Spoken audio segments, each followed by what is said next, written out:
I'd like to call the May 14th Jenks Board of Adjustment meeting to order at 6 o'clock p.m. on May 14th. I guess we have call the roll. Enyart? Here. Gina Wilson? Gina Wilson? Saw her picture. Here. Sorry. Paul Greek? Here. Larry Hingst? Chair Keeley?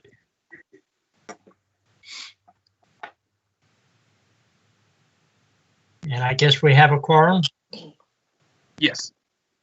All right. Does everyone have an opportunity to review the minutes of the last meeting? Any corrections or omissions?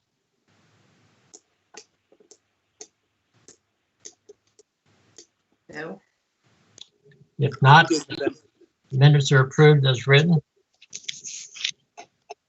We do need a motion, second, and a vote for that. Move to approve. I'll second. Enyart? Yes. Wilson? Yes. From the Board of Adjustment. So the buildings in his rear yard or in anyone's in a residential area, assuming that they don't have a private covenant that has an additional restriction, cannot exceed 1,200 square feet. And the buildings cannot exceed more than 20% of the area of the rear yard. In this case, Mr. Bodenhamer's rear yard is greater than 6,000 square feet, so that allows him up to 1,200 square feet, which is the max. The intended use is a shop building, and I believe that he spoke last time and explained what he was going to be doing.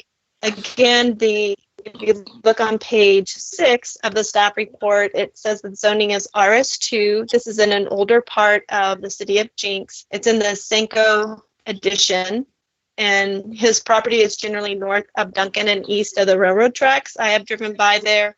It's a white house, not quite on the corner, but near the corner. So if you keep scrolling down, there's a zoning map that shows you the general area. So we're south of Main Street and south of downtown. Then I gave at the bottom of page 6 and part of page 7. Let's see. Sorry, the bottom of page 7 and part of page 6, there is general evaluation and criteria for consideration. And that pretty much summarizes what I've just said. Originally, I guess the carport is 342 square feet. I misspoke on that. So currently, if he included all of that, he would be at 1,092 square feet, which would only leave him 108 square feet. After we came to the conclusion, I spoke with Mr. Bodenhamer in person and he chose to move forward with the Board of Adjustment special exception, knowing that he cannot exceed 1,200 square feet, but also knowing that he can rearrange things that would be submitted. I will make sure that the building inspections department is aware of this case, so that if and when Mr. Bodenhamer submits, he'll have to do a total backyard site plan that shows the existing structures, the carport, etc. So he cannot exceed 1,200 square feet of accessory structure area if you approve this tonight. And that does include the carport. With that being said, staff does recommend approval, and that will give him, Mr. Bodenhamer, the opportunity to evaluate his current structures. If he wants to remove any, change any, he could even remove the carport, and it would no longer be considered in the computation. Does the Board of Adjustment have any questions? So I just want to make sure I'm understanding correct, that you're saying that if we approve the exception, that he will go and make a determination of what he's willing to give up in order to get his 1,200 square foot? Kind of. That is kind of what I said. Basically, he'll have to submit a building permit, and at that time, I'll review it, and the building inspector will also be reviewing it, and we will make sure at that time that he does not exceed the 1,200 square feet. So he could remove one of the current structures, which would give him additional square footage capacity for a new structure. Okay, thank you. You're welcome. Is the applicant aware of all this? Does the applicant understand his limitations? I believe the Yes, I'm on applicant the is line. present online. It looks like if he removes the carport, it looks like he still is only shy of 500 square feet. Is that true? Yes.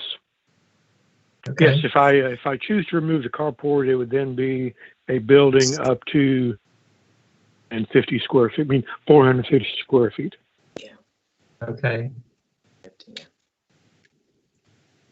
Any questions for the applicant? Any questions for the staff? This is Eric Enyard. I did the calculations. If you take out the carport, I think we're still shy of 30 square feet.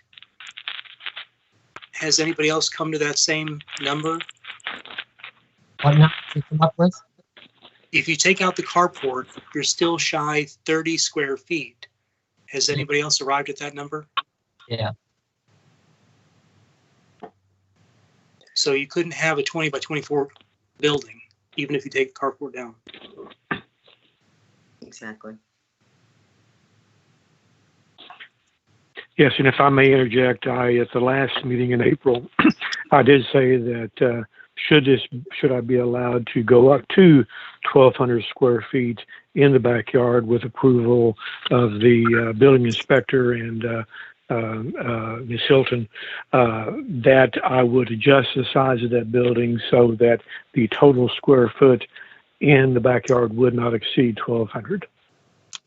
Understood. Thank you.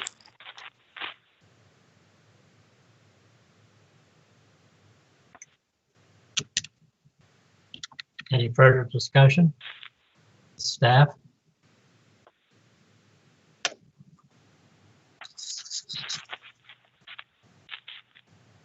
Do I hear a motion for JBOA 20-429?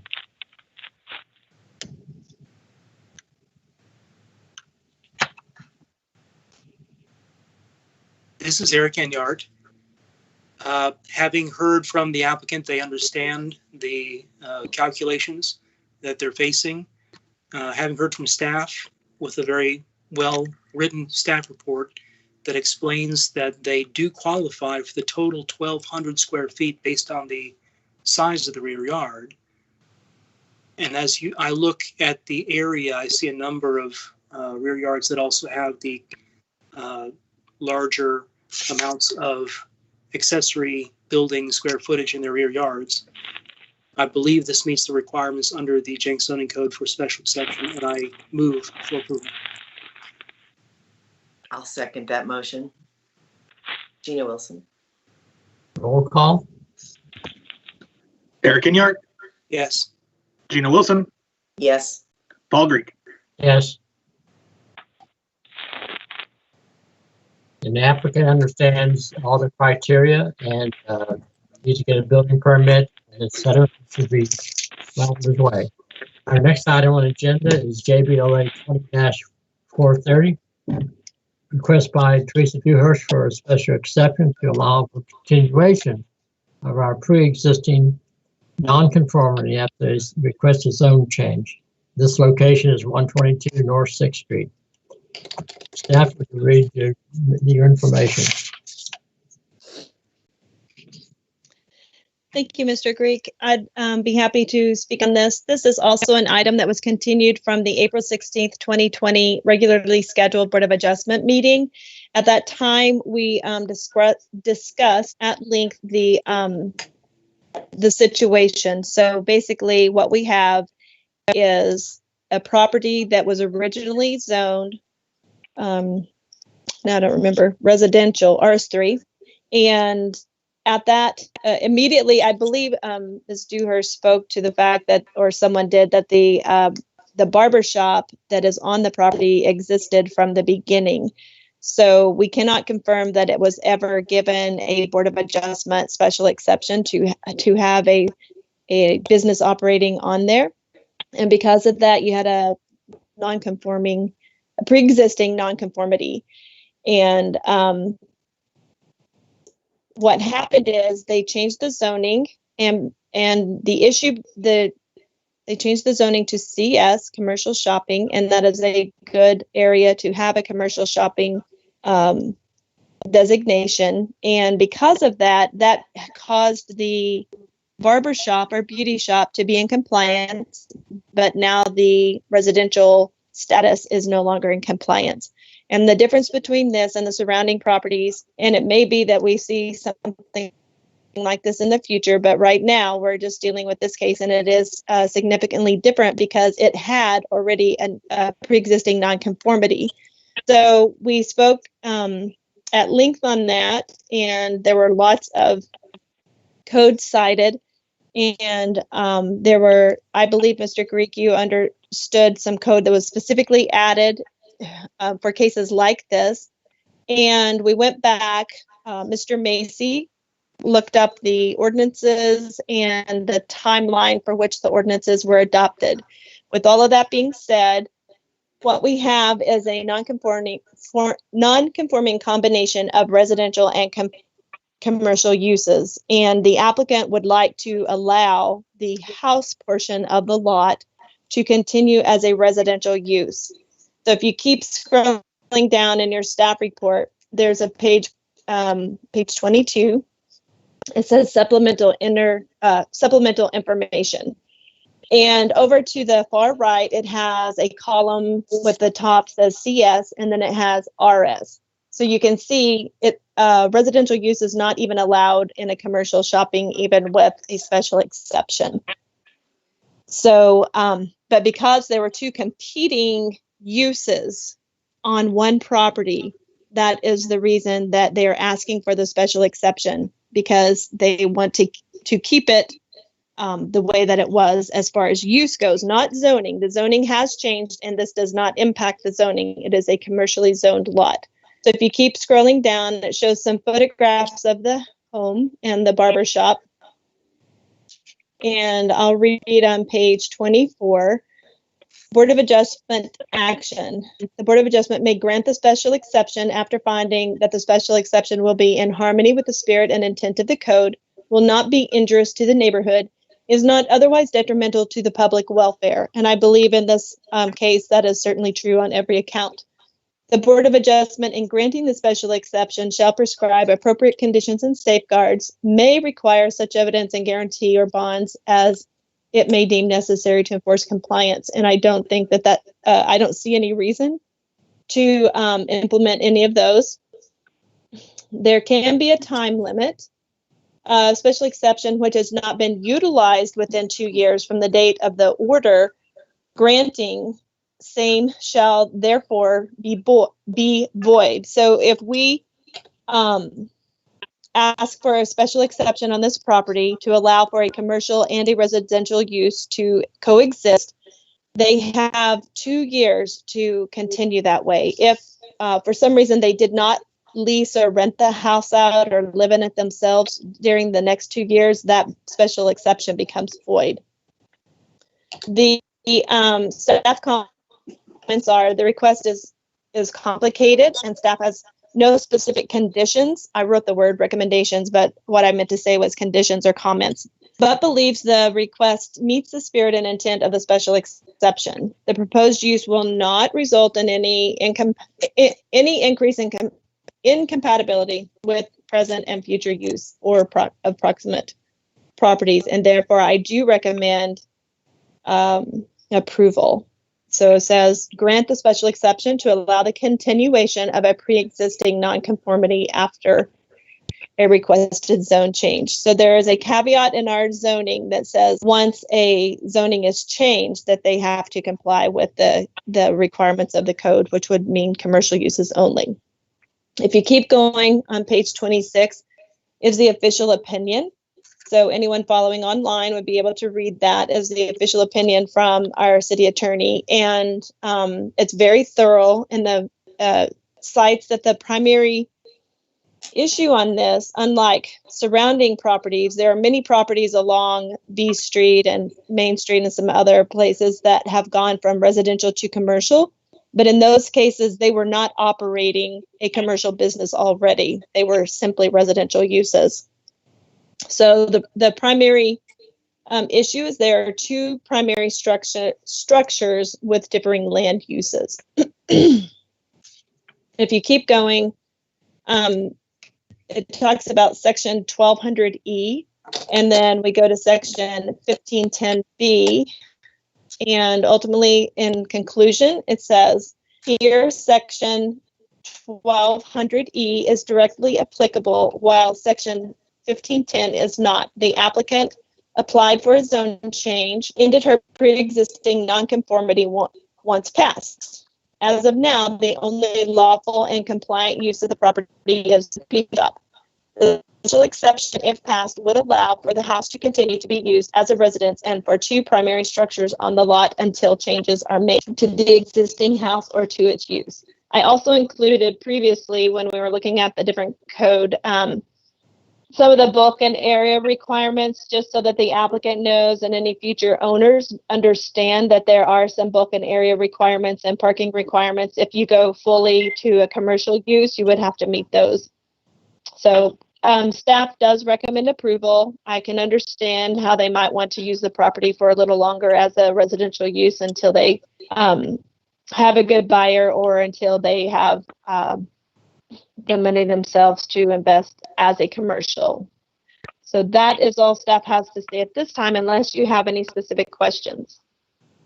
So you're saying if a buyer buys that, if someone buys that property in the next 6 months or something, the special exception will carry forward?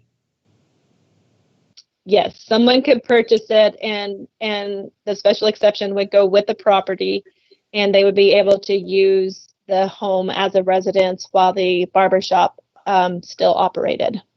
Right.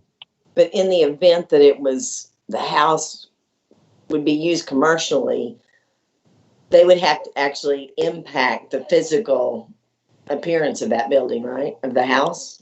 Of the lot. They would definitely yeah. have to work with, they would have to work with staff to get it into compliance with the code. So that there are some very serious considerations in making that home, the actual physical structure, into a commercial entity. But once, if it's passed, then it stays with this special exception for however long, right? It does, unless you put I don't know that I would personally recommend it, but you could put a sunset clause on it, and it would stay with it until the house ceases to be residential. Once it ever changes from residential to commercial, it cannot go back to residential. Okay.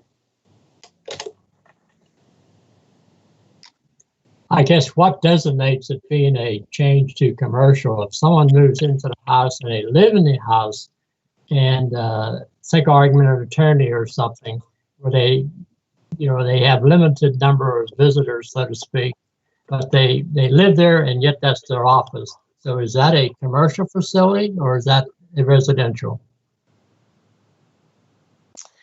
The Board of Adjustment typically would, the code requires that they go to the Board of Adjustment and ask for a special exception to operate a home-based business. So in that case, I would say they have now gone commercial, and I imagine that at that point, the city would have a conversation with them because the code compliance as far as commercial structure versus residential structure, and the fire chief would then get involved in the building inspector because there are a lot of things change once that trigger is pulled. Any questions from the staff? Any further questions from the staff?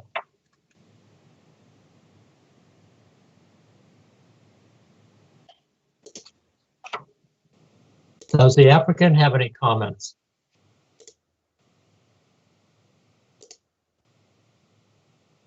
Go ahead, Teresa.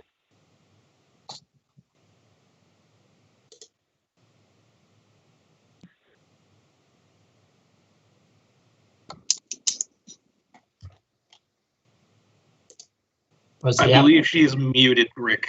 Sorry. Hello, this is Rick. Can you hear me now? Yes. Okay, you can hear me now. Thank you.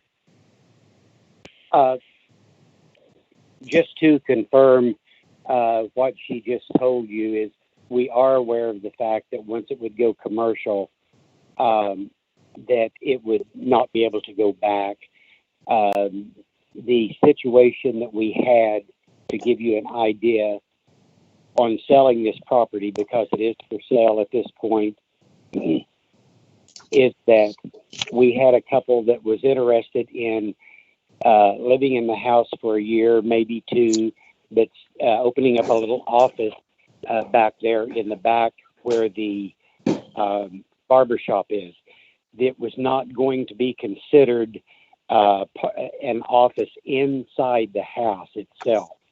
So all we're looking for is something that would allow the house to still be a residence to whatever time limit you would put on that. But we also agreed that once it was changed to commercial, there would be no going back. And we never considered trying to get it where they could have an in-home office. It would strictly be in coordination with the building where the barber shop is. Is that clear? Does that help you out any? Yes, thank you. Thank you. Any further questions for the staff, the applicant? If not, do I hear a motion to approve JBOA 20-430? This is Gina. I would make a motion based on, let me find it, that this special exception would be in harmony with the spirit and intent of the code. It would not be injurious to the neighborhood. It is not otherwise detrimental to the public welfare. And I would not put a time limit on it, knowing that it could go back to commercial based on changes they make.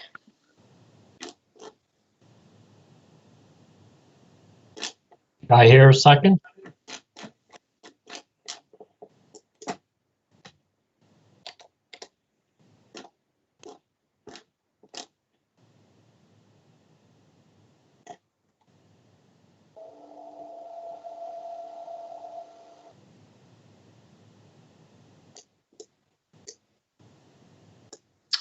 Do I hear a second?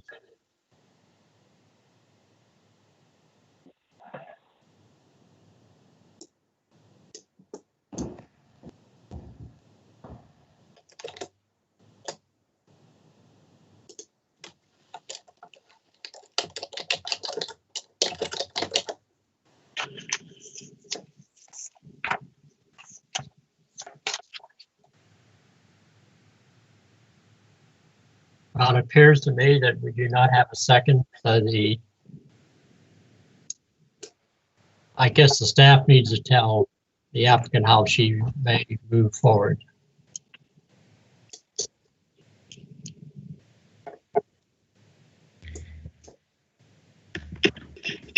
Marcia, you're muted.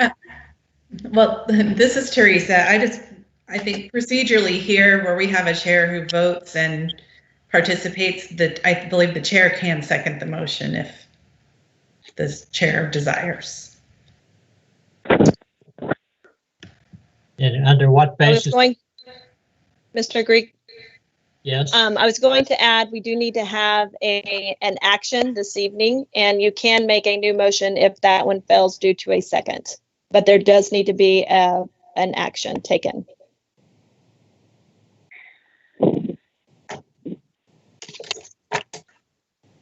I will second.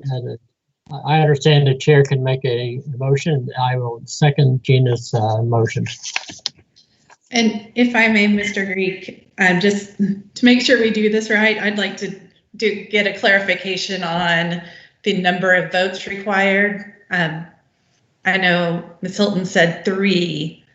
The general rule is that we need a majority of a quorum under parliamentary procedure. Our code, I see, requires 3 affirmative votes in appeals, but is there somewhere where we require 3 for a special exception?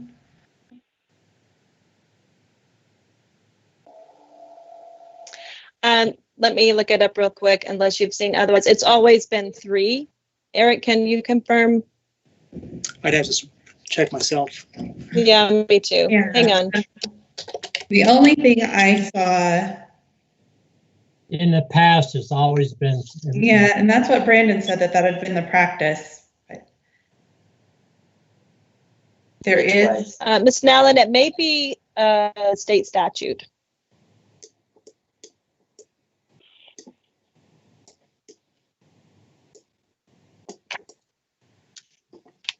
all right. Yeah, I don't believe it's in the code because the code has the affirmative requirement for the appeals of 3, but doesn't say it on anything else. I'll double check state statute. Well, Okay. So we're going to go on the majority, or we're going to go on 3. Ms. Nellen is checking it real quick, and I'll keep looking too. It has always been my understanding that in the Board of Adjustment, it does require 3, but if you can just pause for just a minute, we'll check that and get right there.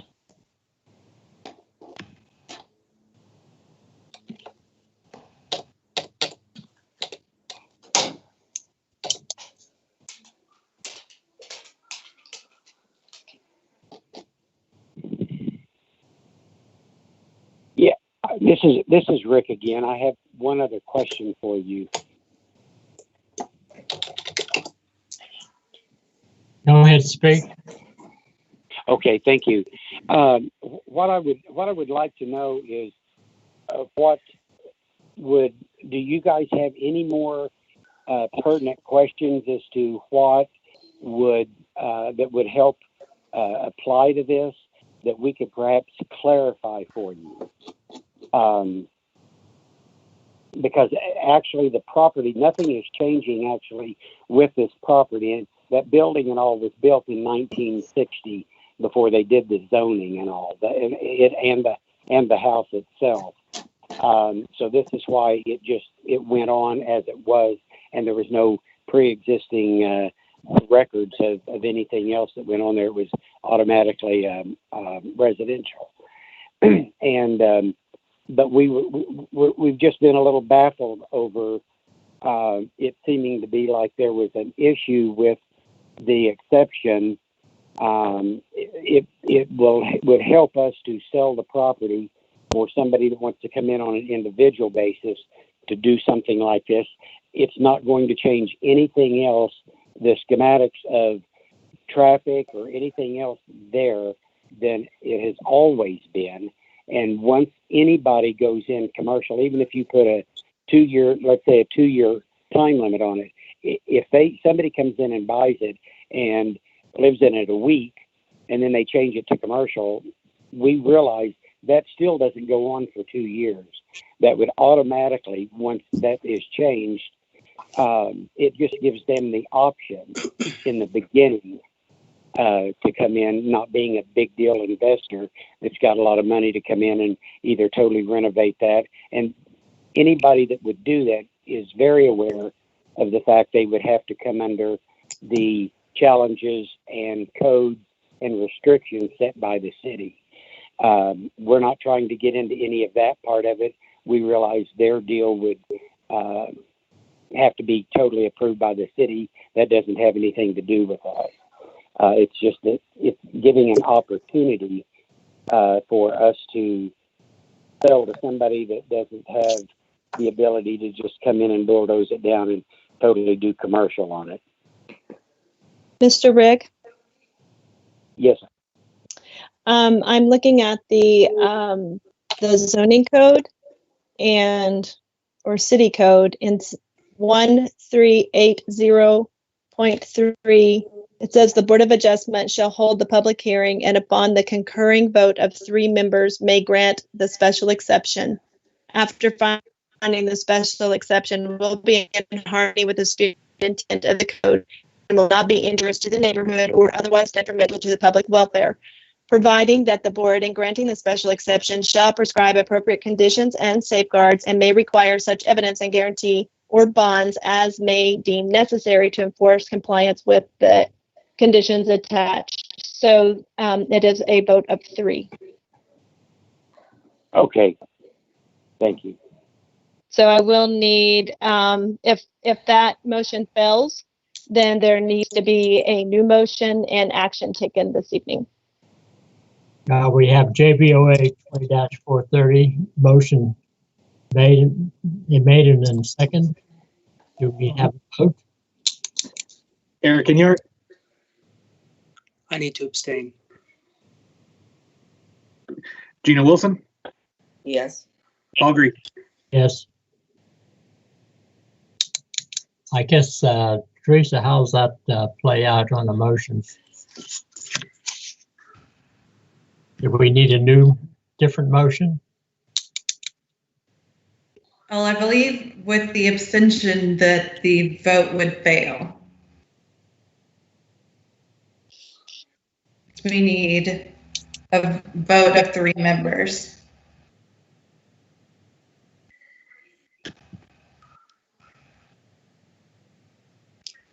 This is Eric Enyard. I Yes. find it unfortunate to put the applicant into the position of being delayed yet again and potentially losing out on the sale. I have a slight crisis of conscience in that I want to do that which helps them out and does not cause any substantial detriment to the neighborhood. But I don't feel that I, as a board member, can vote for this.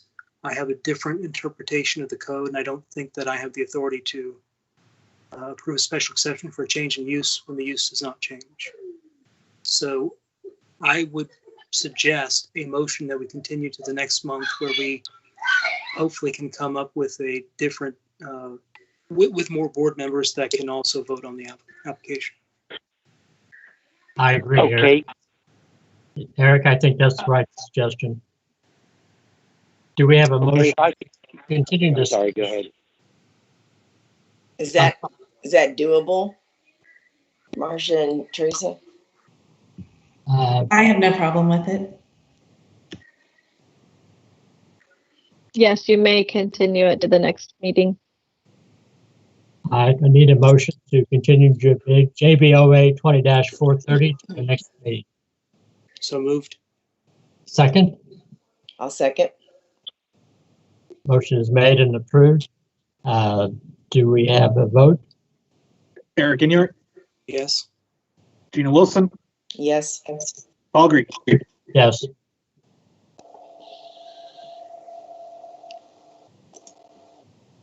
The applicant is fully aware of what has to happen, and you'll be on the next agenda. Our next item on the business is Horizon Comprehensive Plan update.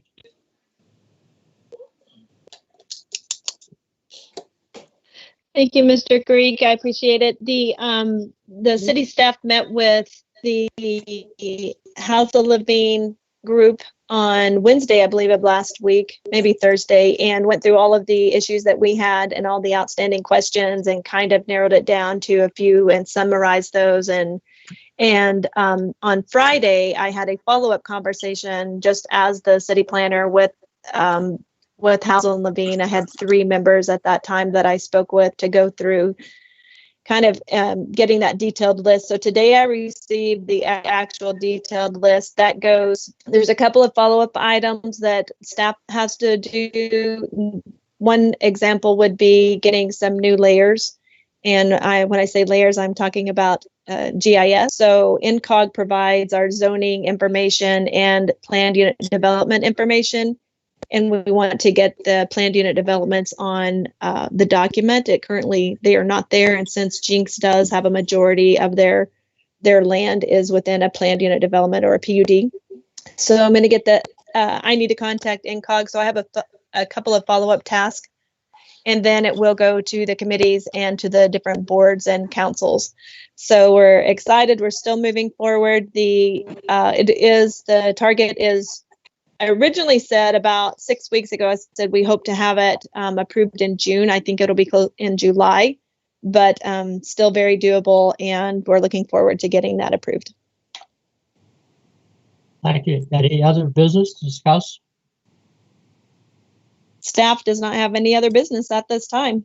I appreciate your work, and I appreciate our city council attorney and Mr. Macy and all of the help and input that they gave in providing the summary documentation and looking up the ordinances and providing all of that information. It was a tremendous help to me, and I know it was a tremendous help to you all. And we'll talk about this again next month. Thank you, Marseille. You're welcome. Thank you all. I thank the board members attending the meeting. The meeting is adjourned at 6:39. Thank you, guys. You all.